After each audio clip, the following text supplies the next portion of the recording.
Bonjour, bonsoir, Nabalanyo surtout au Balandaka Bisso, sur le plan international, partout jamais bino, na pesino mbote mingi partout aux alliés, na Paris, na États-Unis d'Amérique, na Canada, na Belgique, na Nouvelle-Zélande, na pesino mbote partout aux alliés, na Allemagne, partout dans le Brésil, na pesino mbote et puis sans oublier en République démocratique du Congo, où yabino bomesana kolanda comme d'habitude, président Kennedy, Moutabengana Kabila, pouvoir peut-être toujours arrestation immédiate à Kabila au sein de la République démocratique du Congo. Lelo na yembangu na lombangu na chaîne Abino Yokabaz TV bomi s'abonner massivement pour que vous ayez information na temps réel place oyo bomi sana ko information na Yokabaz TV lelo ngana bino to partager dans 4 sujets on a robeta mais premier sujet zali Maman na likambo oyo sengeli wapi nini bana mboka bayeba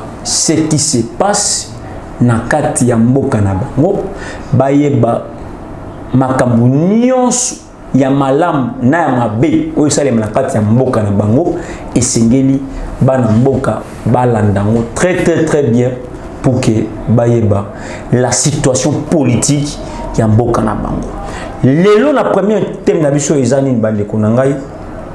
Nous avons vu ici l'accusation, il y a des Français, dessous des cartes, il y a des Français au Babinisi pour la Kabila. Il y a hold up. Non seulement hold up, les Français ont dit clair que Kabila y est moko en soi à Zana 300 millions de dossiers. Voilà les Français. Kabila y est moko en soi. À 300 millions de dossiers. Non seulement 300 millions de dossiers, na BGFI Bank, Kabila, na bande, il y a classe politique naïe, bazoua 338 millions de dollars américains. Mbongo est contribuable congolais, un peuple congolais. Kabila na bazoua. Mais, à notre grande surprise, je dis bien, à notre grande surprise, Kabila a compris qu'il a comme menacé. Parce que pour le moment, l'homme blanc a compris très clairement que non. Du fait que Kabila a sionné, du fait que Kabila a chaque moment un coup de téléphone, na basiatique, c'est déjà un danger permanent pour les décideurs du monde. Nomoni, babalis koko bimisa ba dossier na e o ya sala, ya ba crime, ya kimoyibi nyonso ni ko bimisa yango. Na ma grande surprise bandeko, bola na bo kebi mingi boka, ce qui se passe maintenant. Kabila tini ba misère et pas fatigué.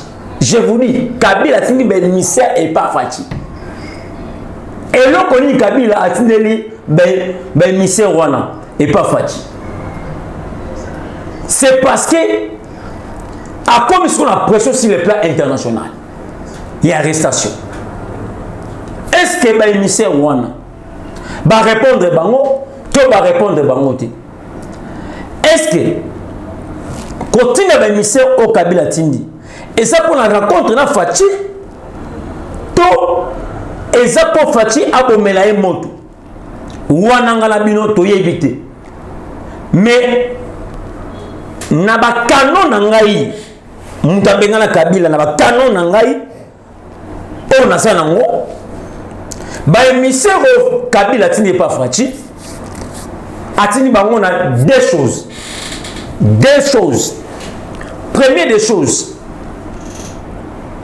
Kabila tini ba émissaire que Fati abomele moto na ba dossier oyo mindele ba lamusi que Fati a betele lobbying pour que a temporiser situation. Mais bandeko, est-ce que Kabila lui-même en soi a yebité que non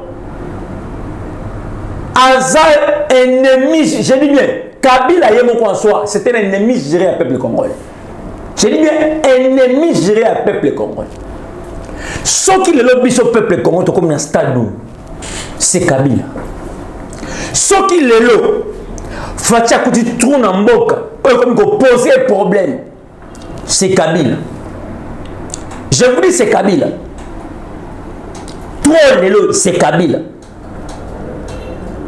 Ce qui est le to comme une étape de comme et ça pour un Kabila. Donc tout ce que Kabila est en train de faire, peuple congolais a ni de loin ni de près. Le peuple congolais veut voir Kabila en prison. Le peuple congolais veut voir Kabila azongi sambongo ya mboka o ya iba. Le peuple congolais veut voir Kabila alakisa biso mikuwa ya Florbe Chebeya. Le peuple congolais veut voir Kabila alakisa biso mikuwa Thérèse Kapangala. Le peuple congolais veut voir Kabila alakisa biso mikuwa Rosimo Kendi. Le peuple congolais veut voir Kabila alakisa biso mikuwa ya Armand Tungulu ataye wapi. Le peuple congolais veut voir Kabila alakisa biso Papa Wemba ataye wapi. Oh, bon, il a secret à pas Mamdou azala raté. C'est du mascaron. Oh, ça l'a sur Mboko. Mais aïe belo komoko que le chef de l'État n'est pas une justice. Le chef de l'État a la justice. Mutu na mutu ako sibi conséquence na ye na makambo oye azako sala. Soko sala mabe, oko sibi mabe. Soko sala malam de Kabila, oko sibi kaka malam. Donc il n'est pas question que yo oti na ba émissaire pour que bakote là non. Et ça est comme un bongo. Mais ça sera catastrophique pour la République. Et vous allez catastrophique pour la République. C'est trop bizarre. Je vous dis, c'est trop bizarre de Konangaï. C'est trop bizarre. Toko ndi ma bêtise à ndenge wana te.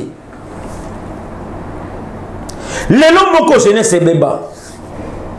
Lelo moko courant ma ezalaka te.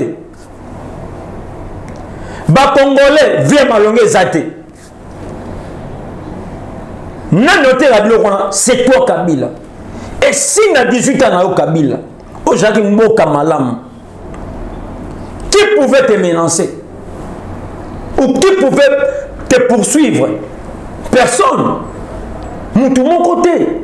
Mais tellement tu sais bien que non, tu avais mal géré la République. Tu étais criminel au sommet de l'État. Tu tuais les Congolais comme tu veux. Tu faisais de n'importe naïf. Tu as détruit l'éducation de nos enfants. Au bébé Simakamu tout n'amboka. Maintenant Kabila yebisa biso. Yebisa skobiso Kabila. Tu peux te protéger comment dans tout ce que tu as fait dans Mboko. Oh, on a français batangi ezamuke. Tu en as fait beaucoup. Tu en as fait beaucoup de Kabila. Au salima bébé dans Mboko de Kabila. Tu mérites une prison à vie. Ils ont mérité prison à vie de Kabila. Là, je vous dis. Ils ont mérité prison à vie. Tu ne mérites pas revendre dans votre place.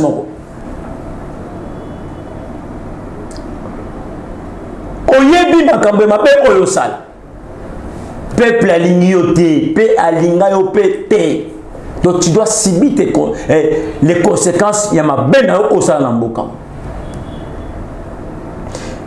Et c'est là qui premier thème, premier sujet, on a fait ça pour comprendre. Mais émissaire au Kabila a tindi na niveau OIA pour que babo mele moto le kamutali hold up. Il y a recadré Kabila que si au Congo nous avons l'ennemi juré du peuple qui s'appelle Kabila.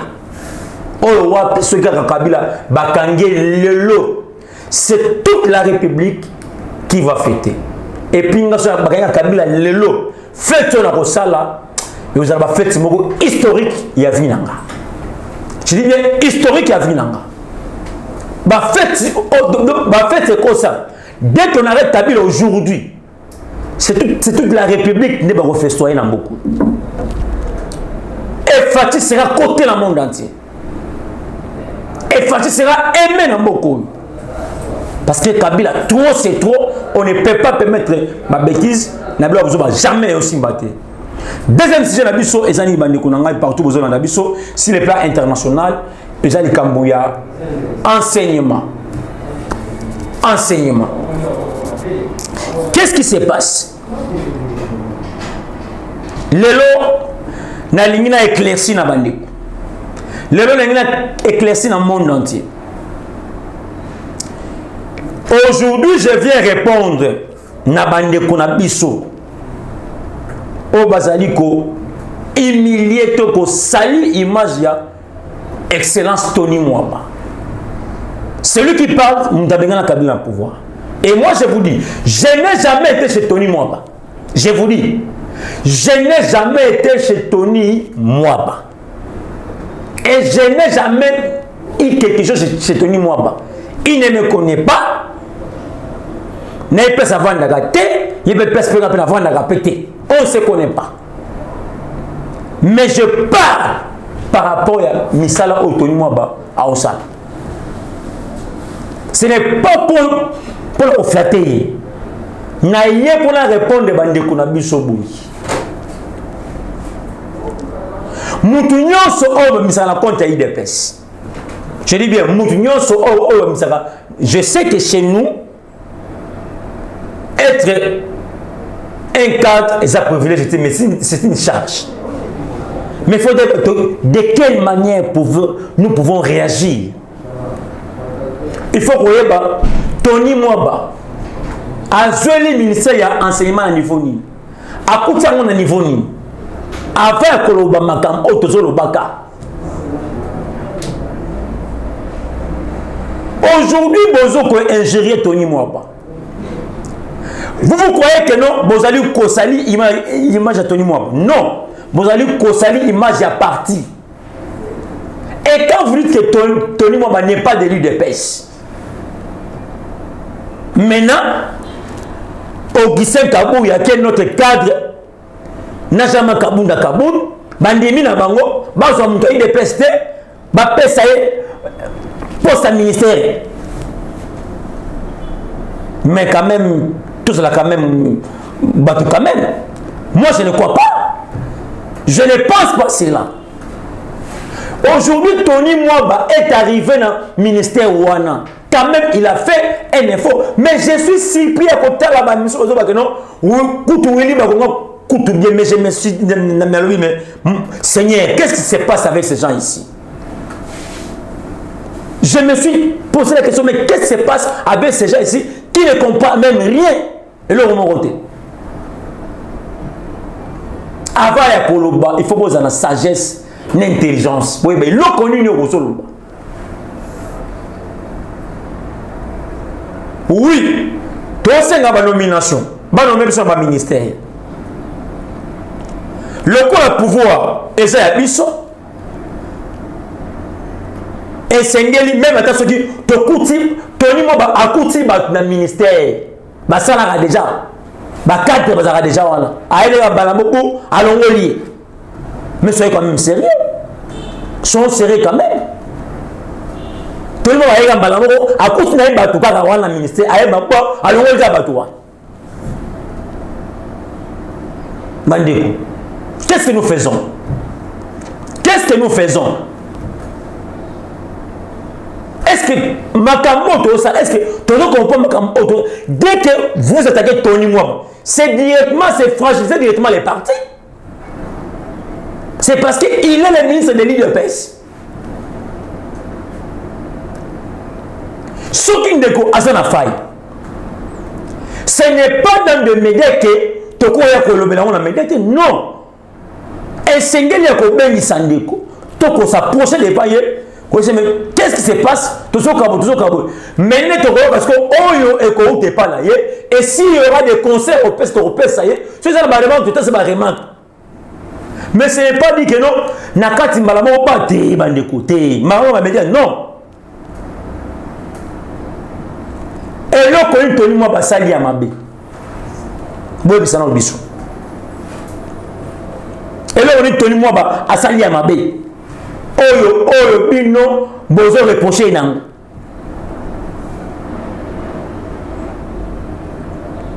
batie gratuité ya enseignement awa bino moko bomonaki bato babumisaki gratuité bomonaki bango est-ce que ça Tony Mwaba n'a rien à foutre dans ces histoires. Il est là pour coordonner ministère enseignement. Et d'ailleurs, Tony Mwaba n'a pas vision. Moi, je vous dis, ce n'est pas pour nous refléter. Moi, je vous dis, il n'a pas vision Tony Mwaba. Moi, je vous dis, Ponanga. Si il y aura un remaniement, là, selon moi, nous avons bon. Et lobby, tu vas faire ça en région nationale. Si il y aura un remaniement, ministre, nous avons reçu un Mozamboka. Na compte IDPS, na niveau du ministère de l'enseignement, va retenir toujours Tony Mwaba. Parce qu'il a des bonnes ambitions. Il a des bonnes visions. Il peut changer des histoires dans le ministère. Vous devez encourager la personne. Oui, vous avez dit que non à tes familles dans le ministère. Toboïté. Est-ce que Batinda Komboya Nabino Tony Mwaba Boya Bango? Je ne pense pas. Je ne crois pas que Tony Mwaba a Komboya Bakombo. Je ne crois pas à cela. Je ne pense pas. Nous devons aider les ministres Aza Bisso Namusala Oyo Azosala.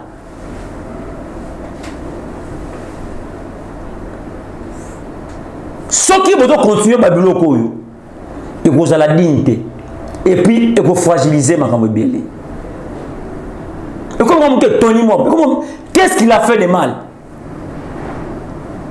Qu'est-ce qu'il a fait de mal? Et puis, vous trouvez ça normal? On passe, on dit que non, Tony Mwaba, est-ce que vraiment, vous savez quelle image? Bon, t'es capable. Quelle image? Yo quand c'est que nous ceux qui bokomi pour attaquer ministre bato libanda ba kobeta so maboko to ba tela harmonie balobi bien. D'ailleurs au contraire bato libanda nde bazolo ba ke bobo manga bino ba ini kutu nde biso on le to sangana biso na ndaku. Tout peut s'en abailler, tout simba, batak.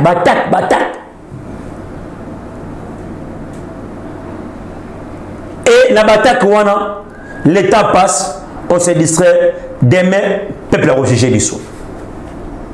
Là, je vous dis, demain, les peuples vont nous juger. Là, je vous dis. Nabinope, même à au Kamba tu seras aussi jugé. Vous avez un pouvoir, vous avez rien fait dans le monde. Pour aller toujours dans ma distraction. Au lieu de se mettre autour d'une table, il y a qu'est-ce pour faire il y a reçu la propre peuple congolais. Rien. Vous avez avec la ministre. Basaline. Tony Mwaba. Asaline, Asaline Binoni. Et moi, je vous mets en garde. Moi, je vous dis, je vous mets en garde, Bande Konanga. Si vous continuez toujours à attaquer Tony Mwaba, moi aussi, je vais vous attaquer. C'est parce que Tony Mwaba ngai namoni nangai elo ko mabe salité. Namoni nangai elo ko mabe Tony Mwaba salité. C'est moi personnellement. Je ne suis pas son avocat ici. Mais je défends la personne dans mon sala au ministère de l'enseignement. C'est comme ça. Je défends la personne dans mon sala au ministère de l'enseignement. Je peux même vous citer les compagnons de l'élite Otoni Mwaba. Il y a une dépêche. Mais ce n'est pas important pour moi de citer ça ici. Mais je vous dis, il travaille avec les gens de l'IDPS. Il voyage avec les gens de l'IDPS. Baza va douter. Oh, bazu wana. Oh, il y a ces pellicles wana. Attends, voilà, bon. Avoisana, bon. Baza paye à biso. Baza paye à biso. Tout l'inganaka. Tout ces pelaka peine à vos yeux à moutou. Ça nous fera du bien. Tout le monde,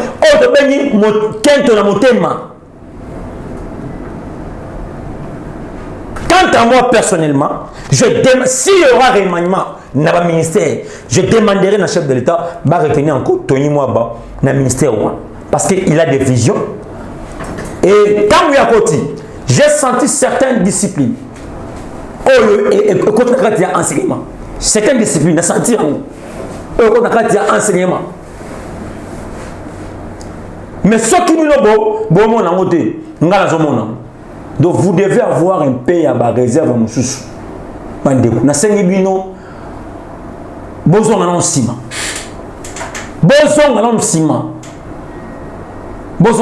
Parce que moi, quelqu'un qui travaille, moi, la personne qui travaille, je soutiens.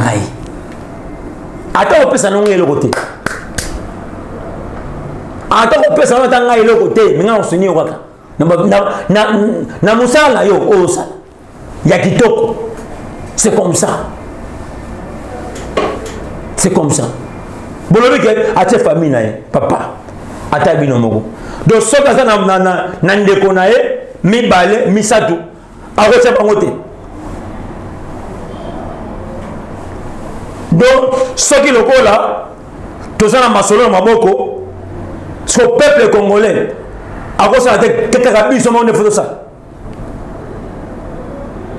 Bandeko, il faut tant tolo makambu, tolo les onakana makambu, o tozoloba, tolo bani, botika na biloko, botika, na seng na biloko, botika comportement, et ça comportement bizarre comme ça, dis bien botika comportement. Moi ça là qui deuxième sujet là. Pour le lobby, les lois tout dormi pour la hôtel sanaba mboka. My maso mazali ko salema au sein mboka na bango. Le lobby tout dormi. Troisième sujet ezani bandeko. Partout aux alliés, partout aux Olanda biso. Ça fait mal au cœur. Passe na mawa na motema. Il y a comment na mboka oyo. On n'a pas une classe politique. Dans la classe politique, au monde wapi, nakati ya palais du peuple, mystique le mot eux sacré, mystique le peuple congolais. Député a aussi on a président de l'Assemblée nationale, président de l'Assemblée nationale. Papa la biso mboso. Nande qu'on a dit délice sanga. On est ensemble pour la République. Bah finalement l'injure incroyable, inexplicable. Les injures incroyables, inexplicables. Maintenant vous êtes biso. Imaginez nous batouana balakis dans le monde entier. Quelle est cette image où il y a malam basala qui joue en Assemblée nationale? Otokolobela basali bosoni naboité c'est ça qu'on peut avoir raison mais de la manière dont c'est ça qu'on a kenango et ça quand même bien dit papa Mbosso, c'est un président de la premièrement l'Assemblée nationale. Il y a deuxième institution à la République Yamboka. C'est un parent, c'est un responsable. À cause de la paix, papa, c'est ça. Mais quand même, c'est ça. Ce qui a coupé aux paroles, interrompt parole, tikaye. Ce qui Moussa a bien scellé, Obimi, à sa fin, au combien de téléphone, au combien de parler qui nous fait, bon, on peut être et ça bon côté. Mais on dit, au fin, papa Mbosso, délécon. Avec ce qui a fini à sa vie, Nasuka na wango na fina ki leki na ngai fin de compte bosolo ka bokoyo kanaka. Les injures na parlement.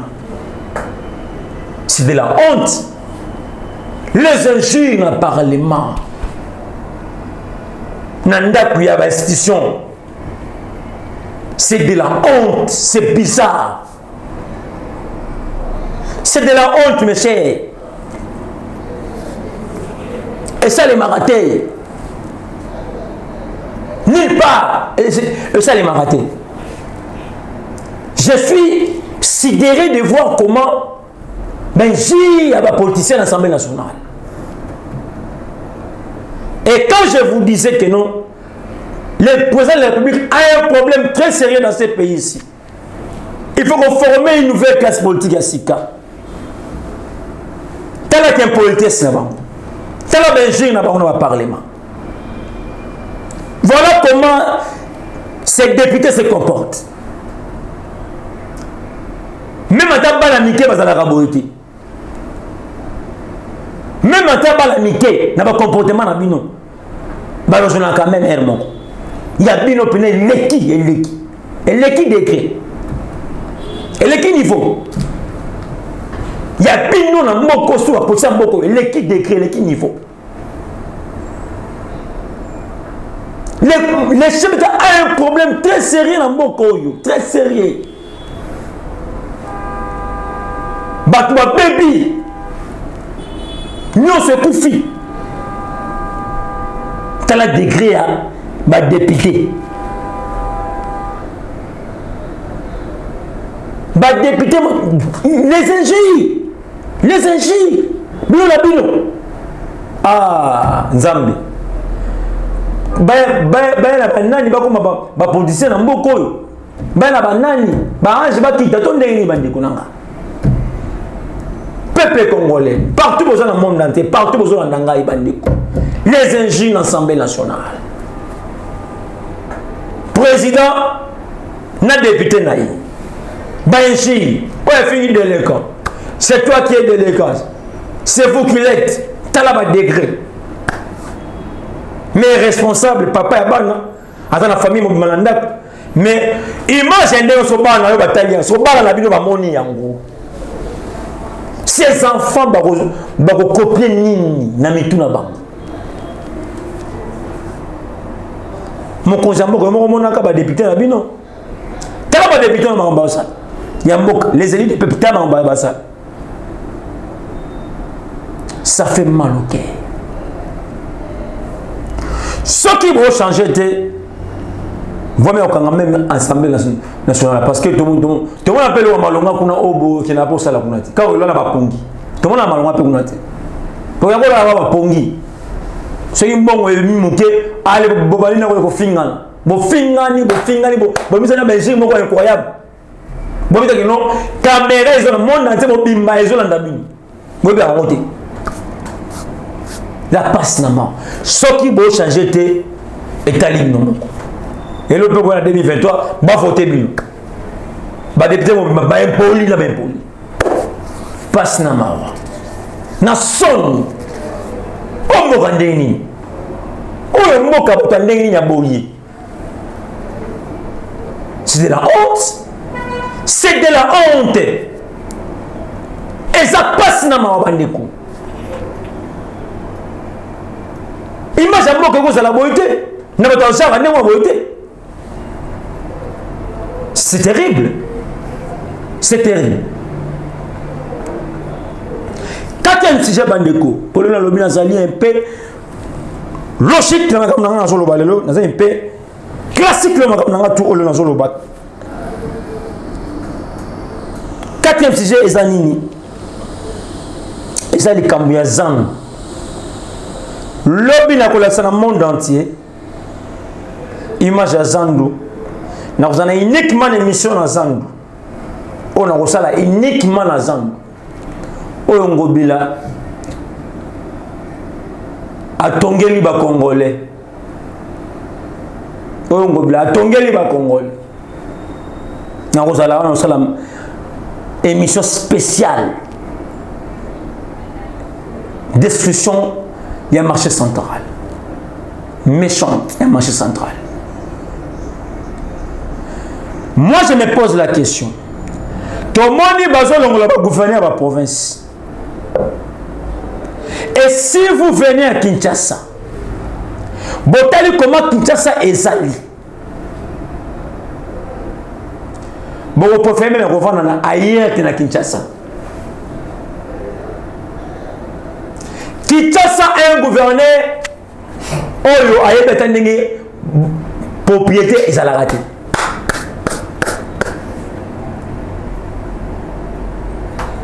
Kinshasa zomona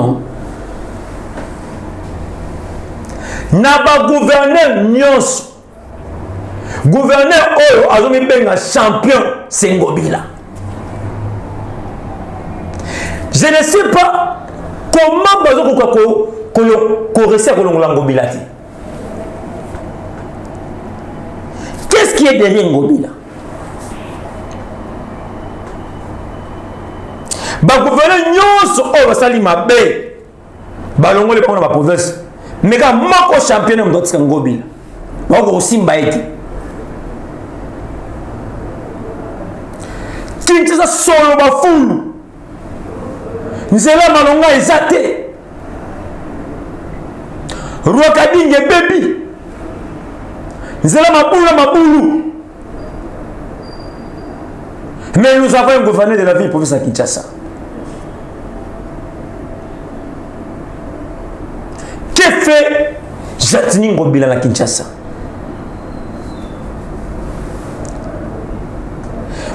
Donc et là qu'on est à Jatini Ngobila parce que Ngobila a mis mon yende à l'équipe Ndorosimbaye Azati.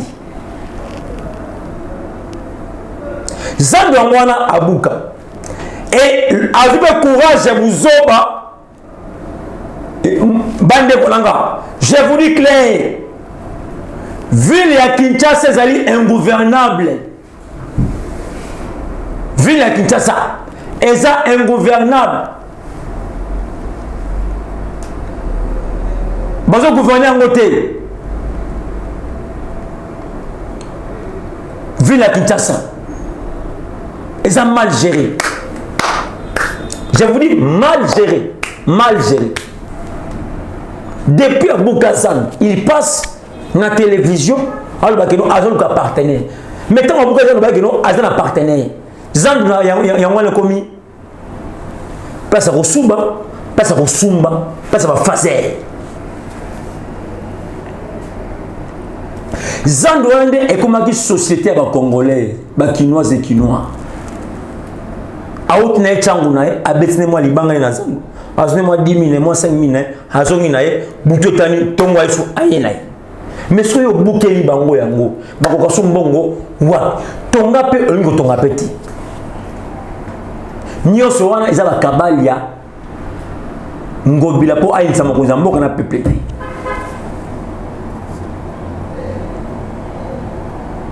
Chef de l'État, garant de la nation.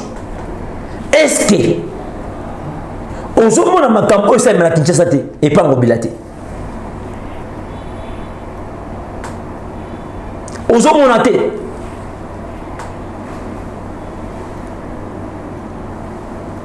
Aux hommes on a monté vraiment chef de l'État. Les peuples souffrent.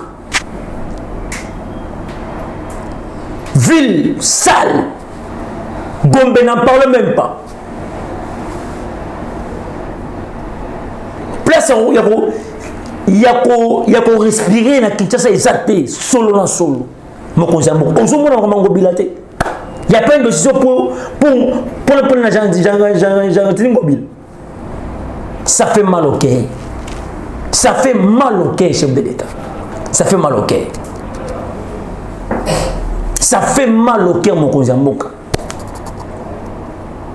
Tous les gouverneurs de la province, oh, bah ça là, bah ville, bah l'ongo là-bas. Mais Ngobila, oh, ça là, ma bezo monana, ma be ma casse ezo monana. Beaucoup l'ongo là été. Ville est comme ingouvernable. Ville là qui est comme ingouvernable, Bandikonanga. Ville ingouvernable, Bandiko. Pour Ngobila, il dit que non, il n'y a pas de peuple na yo, il dit que lobby, il y a un bilan au courant de la peuple congolais. Et ça y était, ça y est yo. Il faut aïni ça yo. N'a pas 5 Nabakinois et Kinois, tout la mobiliser en tant qu'un seul homme, marche à mener les autres calamités, tout ça bouger Kinshasa, départ Jantini Ngobila. Je dis bien départ Jantini Ngobila. Et demain, j'aurai une émission dans une place où il y a Bouka, pour la Salaba, Namboka, image Mobimba, Bazoyango, Baye, Bamaka, il s'est passé na Kinshasa, précisément dans la ville, dans la ville. C'est grave, c'est pitoyable. Merci beaucoup, surtout au Balandagabi, sur les plans internationaux. Zaki, les lois qui uniquement pendant que les sabino maïm au mazali namboka na biso et au yabino mutabenga la kabila pouvoir na pesi une fois de plus mbote na Augustin Kabou ya monabut aka 47 na pesi mbote na toute la diaspora congolaise partout bozali pesi mbote belé na pesi madame na mbote belé et puis na pesi toute l'équipe il y a Yoka Steve na pesi mbote belé et na pesi H4 mbote belé na pesi caméraman na Sima Mardoché Bambote Belé, la PC Bambote Belé, vraiment Bambote partout. Numéro à WhatsApp, plus de 143 85 11 72 341. Plus de 143 85 11 72 341. Plus de 143 85 11 72 341. Merci beaucoup, ciao, à la prochaine.